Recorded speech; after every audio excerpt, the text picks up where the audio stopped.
CEO noticed his baby chatting with a poor woman in the park. He stood stock still as she quoted, "I used to be your wife's nurse." The Saturday morning air was sharp, filled with the smell of pine and freshly cut grass. Parents pushed baby strollers, dogs pulled at leashes, and from afar, a street musician played gentle jazz on a saxophone. Vincent Cole walked across the park with his customary quiet deliberation, one hand in the pocket of his fitted topcoat, the other cradling a steaming paper cup of black coffee. He strolled along next to a little girl in a pink sundress. His daughter Emily, her curls bobbing up and down with each step, her small hands grasping a tattered stuffed bunny. Vincent looked down at her, giving a half smile. "You're walking like a little tornado," he told her. Emily laughed and spun around once before skipping ahead. Vincent's phone rang. He picked up without hesitation. "Yeah, go ahead." The voice on the phone began reciting numbers, stock activity, projections, a marketing problem in the West Coast branch. Vincent's concentration narrowed. The world receded into the distance as he stepped off the path, nodding silently at intervals, the voice in his ear rising above the birds overhead. He didn't see Emily take a detour, didn't notice her small figure cross the lawn and dash toward the distant bench under the ancient maple tree, didn't catch her soft call, "Hi," but he heard her laughter and then nothing. Vincent whirled, his heart racing. Emily, no response. He spun around slowly, looking. Then he spotted her on the other side of the field on the bench. Emily was embracing someone he did not know. A woman sat slumped forward, arms suspended awkwardly as Emily held on to her waist. Her attire was tattered, faded, strewn with dust and city dirt. Her coat lay open off her shoulders, sleeves ripped at the cuffs. A cracked pair of boots poked out under frayed jeans. Blonde, long hair, ever so slightly curled, windswept and unkempt. It glimmered in a manner that seemed almost too gentle for someone who appeared so tough. Vincent's heart accelerated. He tread quickly. Emily. He sprinted across the lawn in great strides, over the woman's cry of shock, ignoring the interested stares from other parents. As he approached them, he scooped Emily up with one arm, hugging her to his chest. With the other, he grasped the woman's wrist, not tightly, but strongly enough to move her away from his daughter. "What are you doing?" The woman didn't blink. Her eyes were large, shocked, but tranquil. "I didn't touch her," she replied. Vincent took a stepped back, standing between the woman and his child. Emily grasped his shoulder, confused but not afraid. "She ran to me," the woman put in, softer now. "I didn't call her over." Vincent eyed her once more. There was something in her face beneath the grime behind the fatigue that caused him to pause. She didn't look threatening, merely wary. He narrowed his eyes. "Do I know you?" The woman regarded him entirely for the first time. Her face was white, but her eyes were bright, jarringly so. Blue-gray, a storm behind glass. "No," she replied, "but I know you." Vincent's hold on Emily relaxed slightly.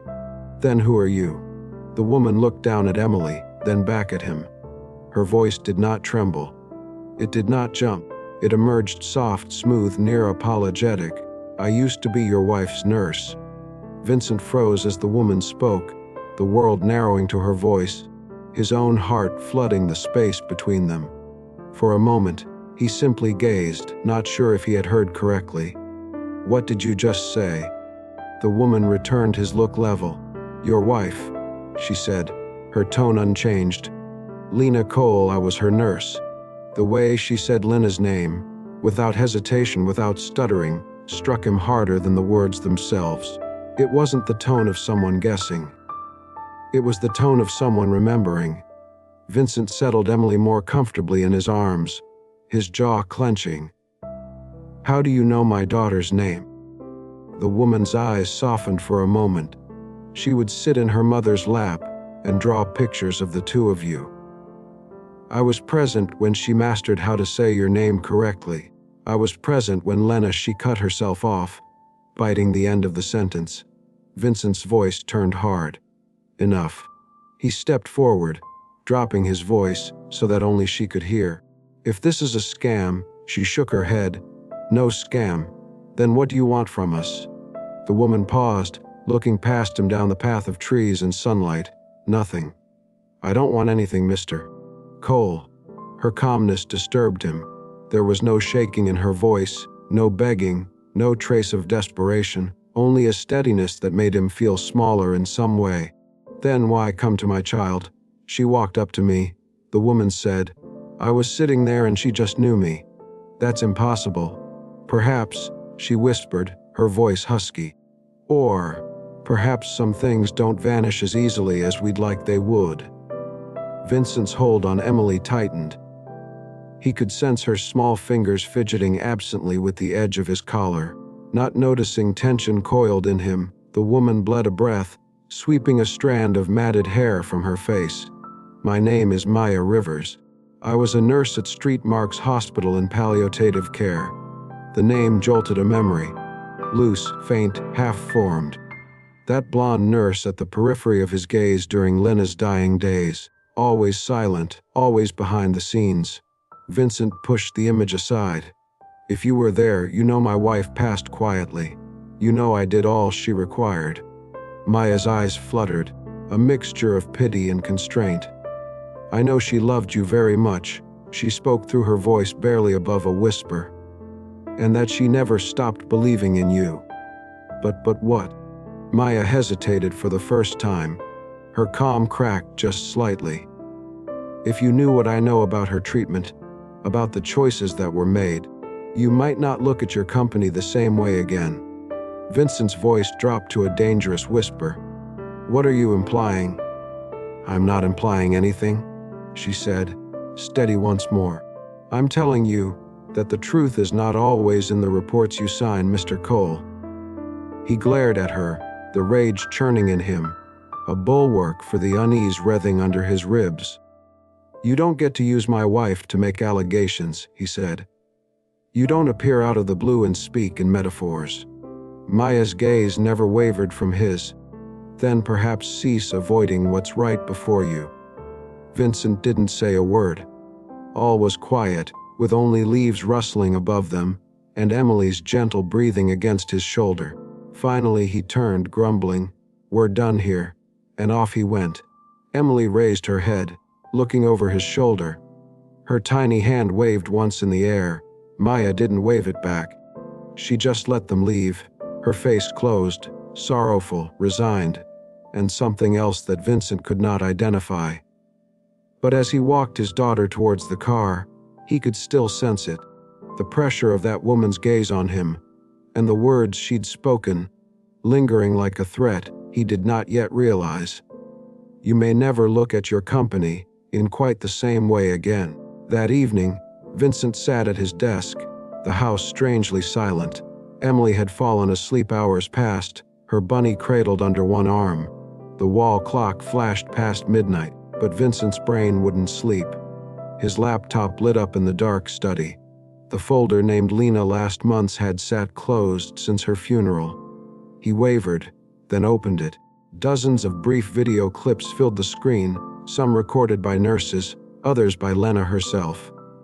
Most were straightforward moments. Emily in her mother's arms, Lena gently calming the girl's curls, whispering lullabies through her declining breath. Vincent gulped, tight throat as he clicked play on one at random.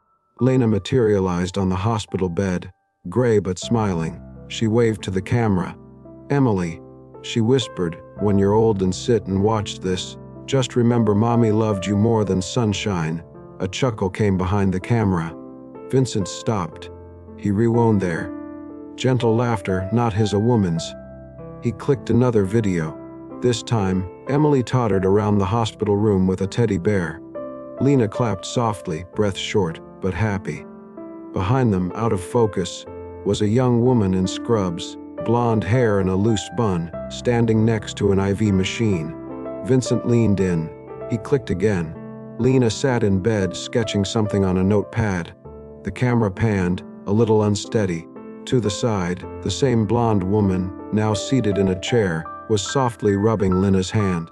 Then Lena glanced up and spoke to her, and smiled with the sort of gentleness that resulted only from trust.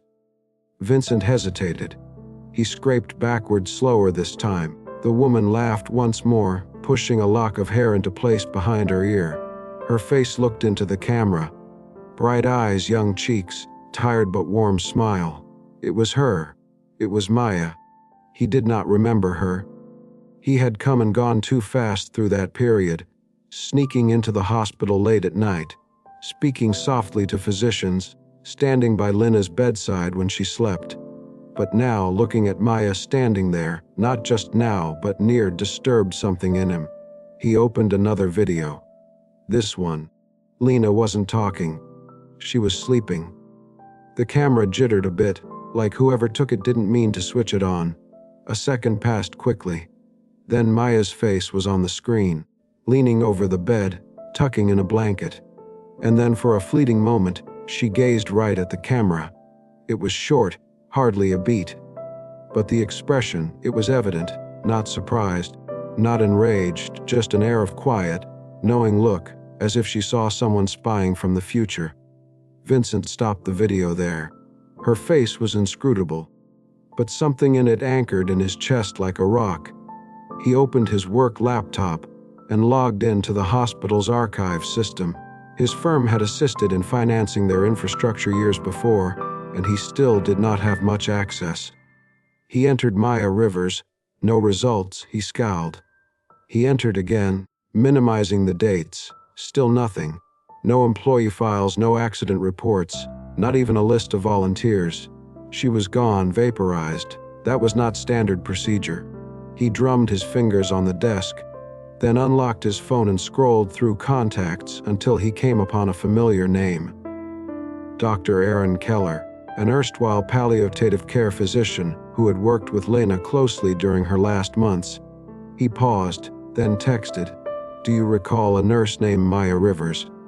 Blonde, young, worked during Lena's stay." The response came quicker than anticipated.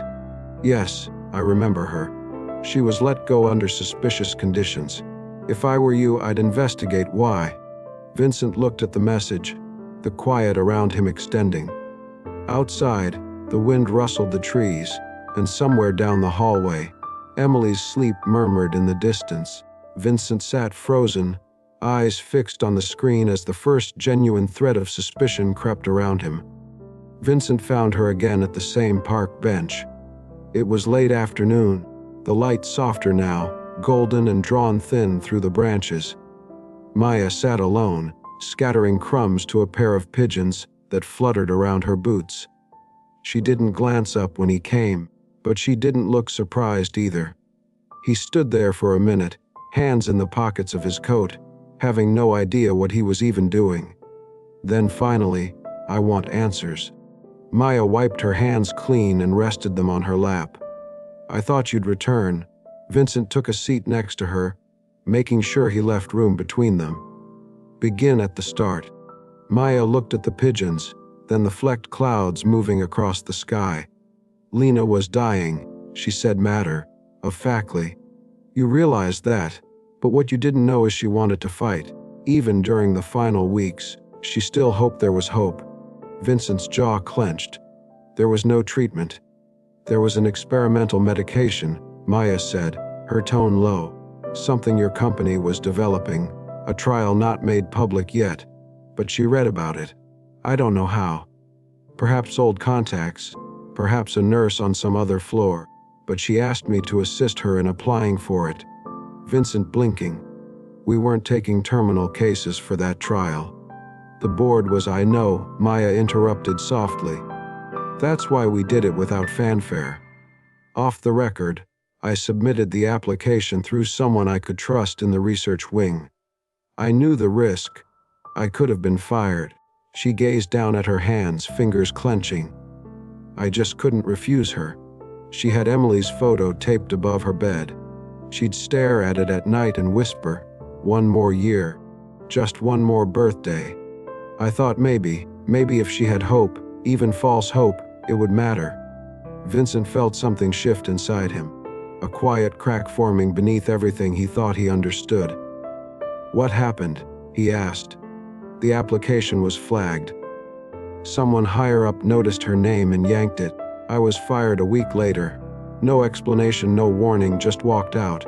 Vincent turned completely to her now, examining her face. "Why didn't you tell me?" Maya smiled weakly, but there was no humor in it. "You were sleeping hardly at all. You looked like a ghost every time you came by. And Lena asked me not to inform you. She told her she did not want to add to your load." Vincent exhaled slowly, the air heavy in his chest. Maya avoided his gaze. "Last night, she took my hand and said, 'I'm not scared to die. I'm scared Emily will grow up without knowing who I was.'" The word struck him more painfully than he had anticipated. He shut his eyes, and for an instant he saw Lena's smile, slight, but warm the way it had been when she read to Emily in bed.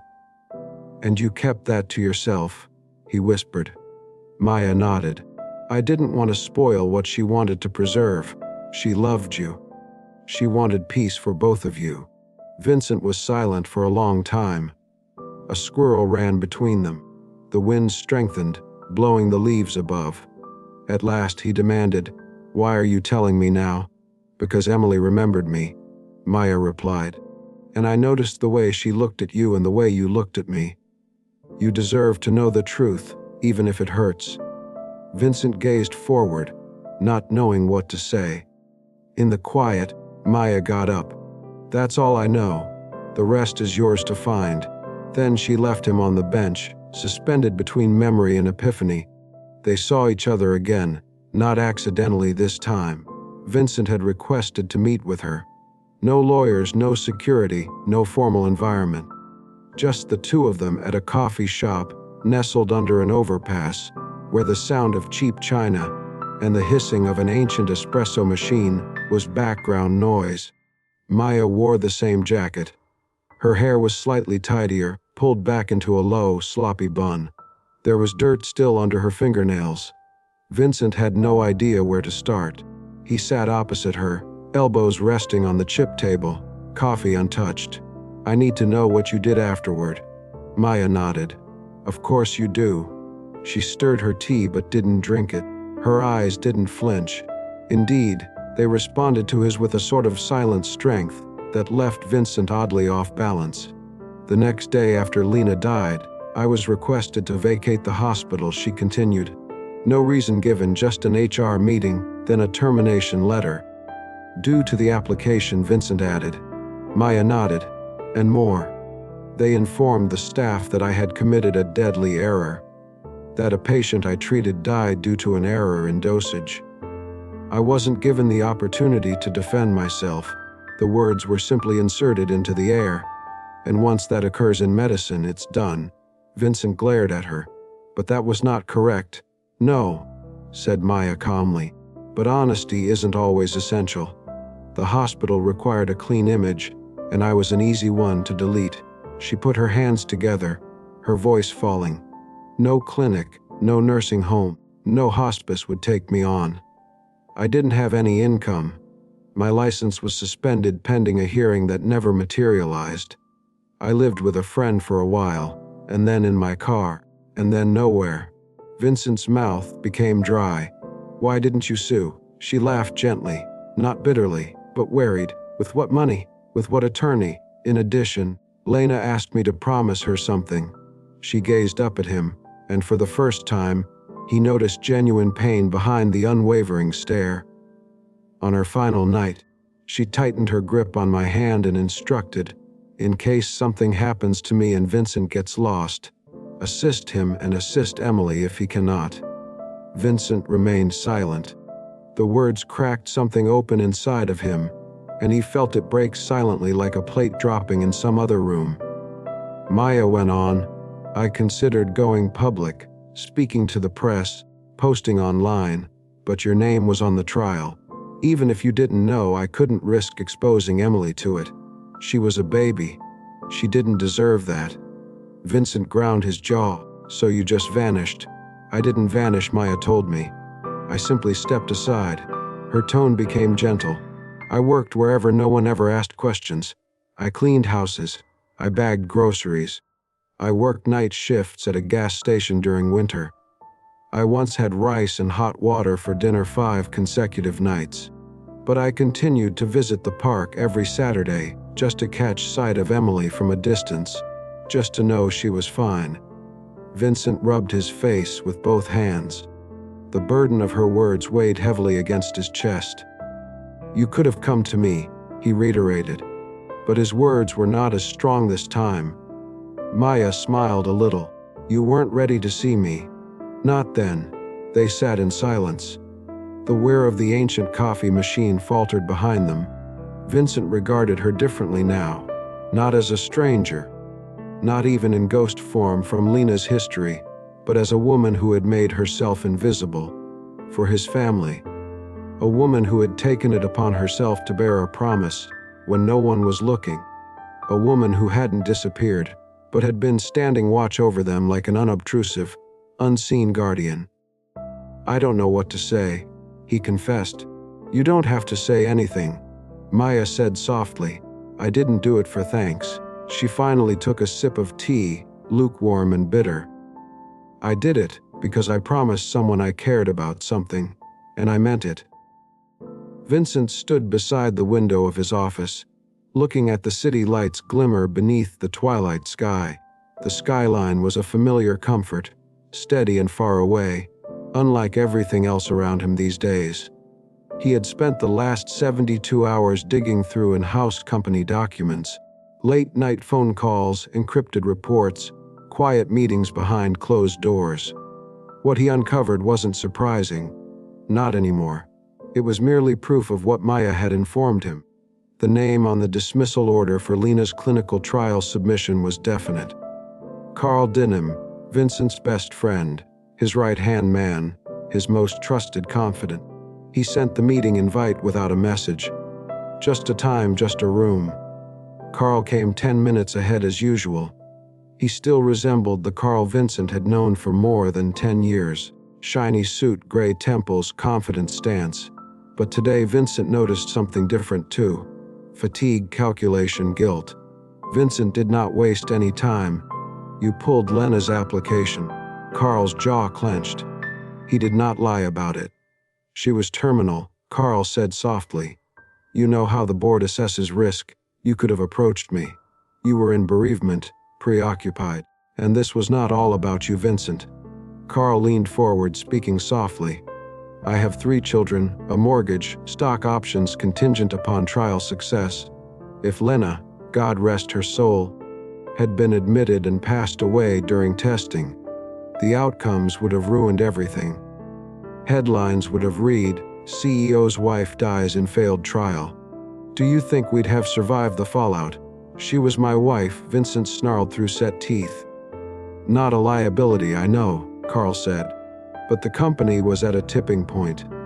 We couldn't afford emotional decisions." Vincent was quiet for a long moment. "Did anyone else know?" "No, I ensured that it didn't." Vincent glared at him. The betrayal wasn't loud. It was clinical, exact. Yet another choice among many choices made by individuals who wore suits and calculated in percentages. "She passed away," Vincent whispered, convinced that she was deprived of an opportunity. Carl's face didn't flinch because she was. The following morning, Vincent convened a board of directors emergency meeting. The room was filled with executives, attorneys, 2 silent board members joining remotely. Maya sat toward the rear, hair shampooed, wearing borrowed business wear. She didn't say a word. Vincent positioned himself at the head of the table, his tone firm and unflinching as he recited the facts: the illegal override of a clinical program, the cover-up of conflict of interest, the breach of ethical policy. He filed Mia's affidavit. He called for formal internal investigation and put Carl on administrative leave, effective immediately. There was silence. Then murmurs, protests, admonishments. "Do you understand what this would cost us?"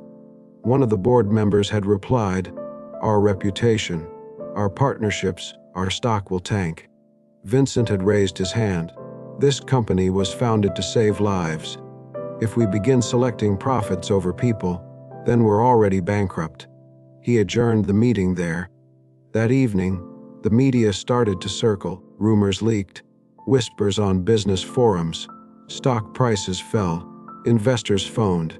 Vincent sat alone in his office, floor-to-ceiling windows which reflected his silhouette. On his desk was a photo of Lena with a baby Emily in her arms. Her eyes sparkled in the photo. He did not know anything that was to follow his wedding band, glinting in the faint light of his desk lamp. The door was shut. The phones were quiet. He permitted himself one silent breath. His phone rang Carl. He let it ring once, then answered. "You really did it," Carl said. "You chose her over all that we had built." "No," Vincent said softly. "I chose the truth." A silence. "She's made you go soft." Vincent gazed at the picture of Lena. "She reminded me who I was meant to be." Carl hung up. Vincent placed the phone on the desk and sat back, still gazing at Lena's smile. He wondered if she'd be proud, if she'd get it, if in deciding to do what was best for Maya, he had managed somehow to honor his vow to her too. But on a deeper level, what disturbed him most wasn't the aftermath or the scandal. It was the unspoken question he couldn't quite answer. Was he honoring Lena's legacy or beginning to set it free? The lake house stood at the edge of a forest, silent and motionless, its wooden structure creaking lazily in the wind. It was once Lena's go-to hideaway, a spot untroubled by boardroom rooms, beeping machines, or hospital walls. It now had a different sort of quiet. Vincent took Mia and Emily. Thereafter everything fell apart in the news. The press had started hovering like sharks. He assured Maya it would be safer, simpler. It was a means of expressing gratitude too. Not more, not yet. Maya knew that. She stayed in the guest room, assisted with meals, and spent most of her time with Emily, reading aloud to her, braiding her hair, gathering daisies along the beach. Emily held on to her like morning dew to grass of its own accord, and without asking. Vincent observed it all from afar. He worked by day, usually on the porch with his laptop, attempting to guide his business through the devastation. In evenings, he would have a single glass of bourbon and sit outside under the stars, gazing out into the water that mirrored a sky too big to contain. One evening, after tucking Emily into bed, Maya emerged out onto the porch. The wood groaned beneath her bare feet as she came. Vincent sat there on the steps, half-full glass in hand, sleeves rolled up, tie laid aside. He did not look up when she sat down beside him. The silence lingered for a time. "I used to think this building was too quiet," Maya said, her hands tucked in her lap. "Now I understand." Vincent stirred the drink in his glass. "Lena used to say silence speaks louder than people do." Maya smiled weakly. She wasn't wrong. They sat like that for a long moment. Two human beings twisted up in opposite ends of the same memory. Maya turned to him. "You don't need to feel guilty, Vincent. If you don't feel anything for me, it's okay. I'm here for Emily, not for anything else." His fingers clenched around the glass. "I don't know what I feel," he confessed, voice hardly above a whisper. "Whenever I see you, I think of Lena. Not because you're similar to her, you're not, but because she trusted you. She loved you in her way. And in me, there's a part that feels as though being around you is cheating her." Maya's face didn't alter, but she let her eyes drop to her lap. She nodded slowly and stood. "I understand," she said quietly. "It's all right." She turned to leave. "Maya." He reached out and grasped her hand. She froze. "I used to think I was finished." He'd said there would be nothing after her, that I'd put every last shard of me that could feel something to rest again. But then you appeared, and you didn't tell me to forget her. You didn't attempt to replace her. You just gave me a reminder of what it was like to still want to breathe." Maya stood there, his hand still softly grasping hers. He did not draw her in. She did not budge. A long, heavy silence. Then she slowly pulled her hand away. "I think you," she said, "but I don't know if you think it yet." She went back inside. Vincent sat by himself on the steps. He gazed into the dark water, the waves catching starlight like secrets. He glanced down at his hand. The wedding ring remained there, cold against his skin. He had not removed it, not even once.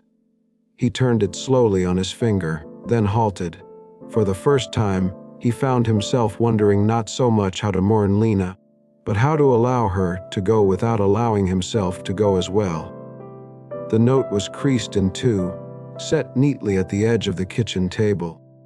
Vincent discovered it the following morning next to the used teacup Maya had drained each day since she arrived at the lake house.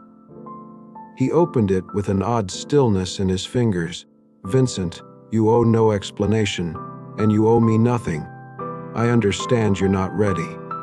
But I can't remain where I'm just a shadow of something you fear to feel. You don't have to love me. Honestly, you don't. But I can't live in a home where my heart sits patiently in a corner waiting for something that may never occur.